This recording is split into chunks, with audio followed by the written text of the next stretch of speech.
Miriam Colon is probably one of New York's most respected Puerto Rican actresses of stage and screen. She's loved by friends, colleagues, and fans alike, and she was honored by the mayor of New York last August for her contributions to the community and to the city's cultural life. She is the founding director of the Puerto Rican Traveling Theater, and we are delighted to have her with us today. Welcome to Tiempo, Miriam. Thank you. I'm glad to be here. You are known as a most energetic person. You are a director, an actress, a cultural advisor, a producer. You run your own theater. And the first thing that people ask me about Miriam Colon is, where does she get all that energy? So how do you do it all? I don't know. I just have the energy, and I guess it's generated from deep involvement with what I'm doing and loving what I'm doing. Which job do you prefer out of all of those that I just mentioned? Actress, producer, director? You do them all so well, but which one do you really enjoy doing? I don't know. I like acting, and I like directing. I like producing. You are a member of two minority groups. You're a woman and a Hispanic. Has that been especially a problem for you in the movie industry, in the theater? Not in a direct way. Or has it been an advantage? I couldn't really say that it has been affecting me in getting opportunities, but in an indirect way, yes, because the lack of roles for Hispanics. I've never been told you cannot do the role because you're a Puerto Rican or anything like that. It's a deeper kind of thing, meaning that there's really no roles in the average television show or for Hispanics. Film. I mean, decent roles. Well, you are now involved in a new movie. After 15 years of leaving Hollywood, you were involved in 2 movies with Marlon Brando, and then you came to New York and you started your own theater, and now you've gone back to Hollywood, and I understand you're the mother of Al Pacino in a movie called Scarface. Tell me something about that. Yes, it's a wonderful role. It's being filmed now with at Universal Studios. Brian De Palma is directing it, and I'm playing Pacino's mother. And what is the story about? I understand it's just about a Cuban refugee who becomes a drug dealer in Miami? Actually, it's about the drug traffic, international drug traffic in Miami, and it has Cubans, it has white Americans, blacks, Colombians, a whole lot of people. You know, there's a lot of people in that kind of traffic. There's been a little bit of controversy in Miami over the filming of the movie, just like there was here over Fort Apache.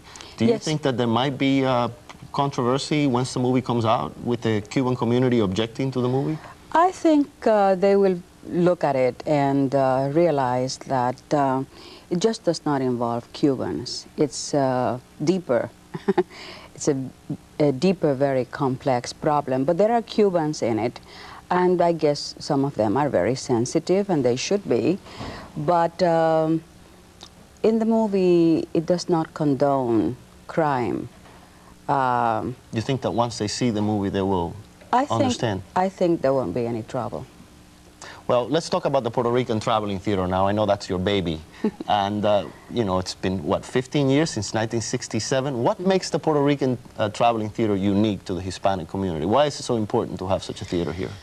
Well, I think the theater is important in the sense that it has managed to follow a course. It's a bilingual, a professional theater. In English and Spanish. Yes, right. We've established the pattern of having the plays in English on Wednesdays, Thursdays, and Fridays, and in Spanish on Saturdays, matinee and evening, and Sunday. Same cast? The same cast, yes. So there has to be a bilingual cast when they do this? Right. Usually 99% of the times it's only actors that can perform as well in English as in Spanish. And there are enough actors in New York, trained actors, that can do that very well. Well, let's go back to the beginning of the Traveling Theater. This was in '67. How did it start? It was, where does the name Traveling come from? From traveling. At the beginning, we just wanted to travel to the different boroughs, Manhattan, Bronx, Brooklyn, Queens, Staten Island, taking the theater free to the people. I was very enamored of the idea. And to this moment, we're still very loyal to that concept. But now we travel nationally and also internationally. We just returned from Spain. And now you have your own theater. And the second most important thing is that now we have our own permanent theater on 47th Street between 8th and 9th, where we perform 3 plays a season and have there our home in the heart of the Broadway area. And I have been there many times and I've been very impressed. How is the Puerto Rican traveling theater funded? Where do you get the funds to do all this? From everywhere. That's the big headache and the big anguish. We get funds primarily from the New York State Council on the Arts, the National Endowment for the Arts, Department of Cultural Affairs, from many foundations and corporations. And in the last few years, we're getting money from our own people. What about the government agencies? Have you been receiving cutbacks because of cuts to the arts? Yes, there were cutbacks last year from the National Endowment. There inevitably something happened. How are you making up for this loss? Hard. It's a great anguish for administrators to go through. The funding is not there in the amounts that are needed to sustain an operation at a certain level. And it's the most agonizing and debilitating kind of feeling when you know that, you defend that dollar, every penny of it should not be so hard to survive. You also have a school where you train, a free school where you train, what, script writers or actors? Or? Yes, we have had a training unit for youngsters for over 14 years where we give classes free of charge to youths from any level, any ethnic origin also, that are interested in the theater by a group of marvelous teachers. And we offer the training free of charge.